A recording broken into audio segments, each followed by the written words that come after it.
We are going to discuss about one aspect of our life which every single one of us has gone through at any point in our life, or we are going through every single day of our life. I am almost certain. So that aspect is stress. We all accept the fact that stress is a bad thing, right? That is why we are trying to reduce it, or we are trying to regulate it, or we are trying to manage it. There are so many stress management programs. It is because we all accept that it is a bad thing. It is something that has to be reduced, that has to be controlled, that has to be regulated. So that is what we're going to discuss today. What, you know, is there any misunderstanding that we should understand about stress? I'm not going to talk about the anatomy and physiology of stress, or how we can reduce stress. I'm not going to go there. I'm just going to give you a practical explanation of why it is so important not to stress. Okay?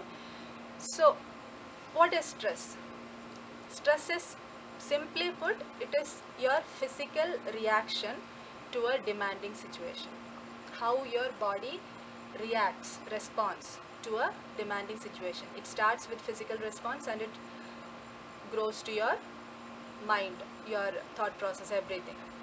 What does stress does to your body? When you're faced with a demanding situation, your body prepares you to face that demanding situation. It elevates your blood pressure, it elevates your blood sugar level, it increases your breath rate, it increases your pulse, it gives you more rush of blood flow to different parts of your area, it releases adrenaline, it releases cortisol, all those complex mix of chemicals and stress hormones. All this is done as part of preparing you to face that demanding situation. So let me take a very extreme example. You're in a forest. An animal, a tiger, came to attack you. So what do? You either get the energy to fight that tiger, or you get the energy to run away from that tiger. You do either two of this, and there is a third reaction. If your body is not prepared to fight or flight, then you will freeze. So let's talk about the first two aspects today. So that was a very extreme example. Let me take a practical example. Let's say you have to, you have a deadline tomorrow. You have a presentation, important presentation tomorrow to present in between your very difficult boss. So you are in stress. So where do you get all the energy, all the rush of blood to prepare for that presentation? You gather all the resources, you sit day and night, you discuss with your peers, everybody, and somehow you prepare for that presentation. That was part of your body preparing you to face that demanding situation. So from this, what can you understand? Stress is a beneficial reaction of your body. Stress is a necessary reaction of your body. Okay, now I want you to imagine something. Your body, just imagine that your body came with a switch on your arm, and the name of the switch is stress. Okay, and you're reading the user manual, and the manufacturer has said that your body, your brilliant, wonderful body came with a switch. The name is stress. You can switch it on only when you face a demanding situation. So it has a nice red or yellow triangle alert saying that use it very sparingly. Okay, use it because it creates so many physiological responses and prepares your body to face that demanding situation. Use it very sparingly. That instruction is given in your user manual. But what are we doing? That right after getting up from your bed, you switch it on because you anticipate stress. You anticipate having that difficult conversation with your boss. You anticipate traffic block. You anticipate having to work with that difficult co-worker. So all these things you anticipate and you switch it on because your body came with that functionality. Why don't I use it all the time, right? Some people don't even switch it off.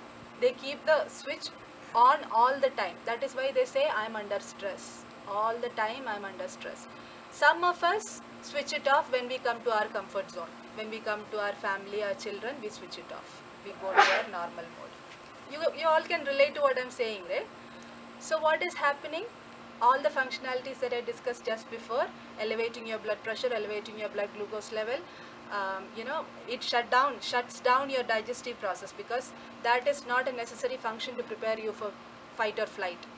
So it shuts down your digestive power, it decreases blood flow to your brain part, it increases blood flow to the muscles that is required to fight or flight. So all those physical reactions happens all the time you switch on that button, it happens.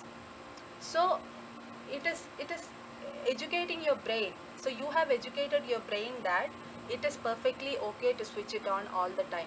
When your boss yells at you, switch it on. When you are in a traffic block, switch it on. When you have a gentle fight with your partner, switch it on. Every single time we use it, we misuse that switch. So it is a matter of educating your brain. It is not your fault. Your brain is, see, we our stress response is activated without, it is involuntarily activated. Without your permission, it is getting activated. That is why you get stressed when your boss comes and yells at you, because you did not want to get stressed. Involuntarily that response came because you have educated your brain that it is okay to get stressed. So what I'm trying to tell you here is, the most important part is re-educating your brain that this is something like a 911 call. Because you have that facility in your phone, you're not calling 911 when you don't get water from your tap, right? Because you know it is a very important functionality, facility, I should use it very sparingly, only if I absolutely have to. So that is how your attitude should be to stress. It is a positive functionality of your body. It is actually a blessing if used correctly. But we all are misusing it, we all are activating it all the time and get stressed, and what happens is, as I said before, your blood level remains elevated all the time because you activated it all the time. Your glucose level remains elevated all the time. Your digestive power reduces. You have all these digestive issues, constipation, diarrhea, this, that, bloating, gas, heartburn, all those. And diabetes, obesity. Stress is the #1 reason for almost all of the non-communicable diseases in this world right now. So we are unknowingly doing so much damage to ourselves. It's all because of, not having the right knowledge.